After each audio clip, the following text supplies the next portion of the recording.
Подожлил жденне. Балык яча селлы. Лахтар баргцы эйбеж. Меллыш гож игеж. Мейрл духал лихр. Адежат хухси. Дадал дизеж дикр. Дошу лохуж би. Строки от неизвестного автора о героях нашего времени написаны с иронией и болью за настоящее и будущее. Наркотики жадно разрушают человеческие судьбы и жизни. Этот вопрос, без преувеличения, стал национальной проблемой. Ежедневно только в приемное отделение республиканской больницы в Назране поступают от 3 до 5 человек с передозировкой наркотическими веществами. В основном поступает молодежь в возрасте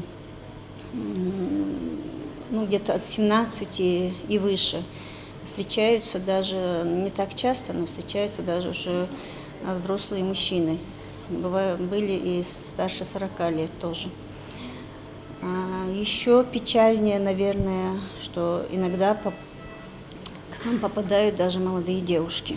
Такое, к сожалению, в нашем обществе в последнее время тоже встречается.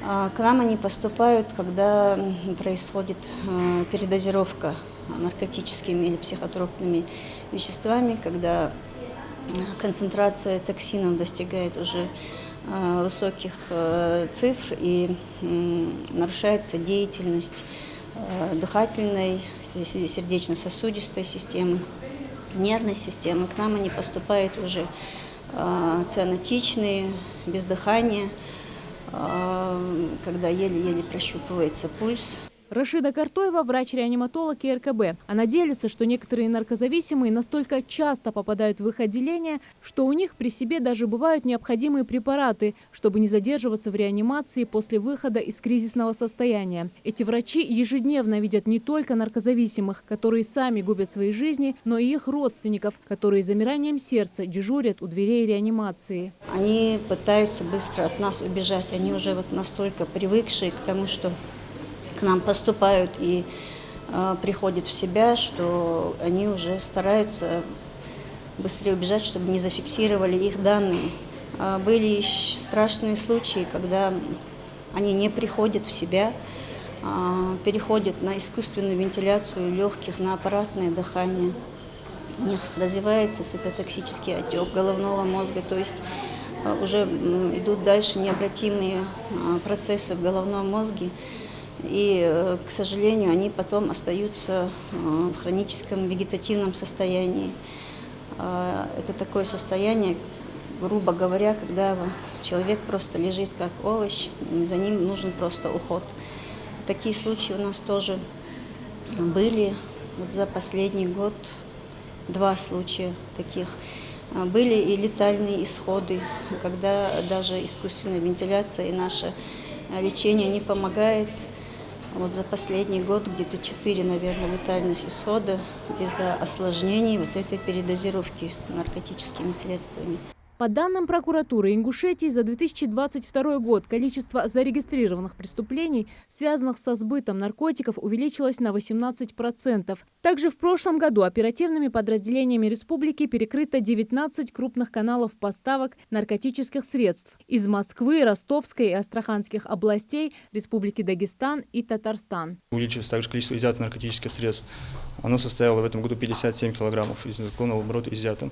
Из них изъято 21 килограмм – это именно наркотические вещества, также 35 килограммов сильнодействующих веществ, более известных в народе как прегабалин, топикамид и лирика. За них также предусмотрена уголовная ответственность за их сбыт статьей 234 Уголовного кодекса Российской Федерации. В основном такие дела возбуждаются по части 3, то есть крупный размер, поскольку один флакон, чтобы людям было понятно, один флакон уже составляет крупный размер, и его сбыт предполагает привлечение к уголовной ответственности по части 3 234, что является тяжким преступлением. Срок лишения свободы за него установлен законодательством до 8 лет лишения свободы.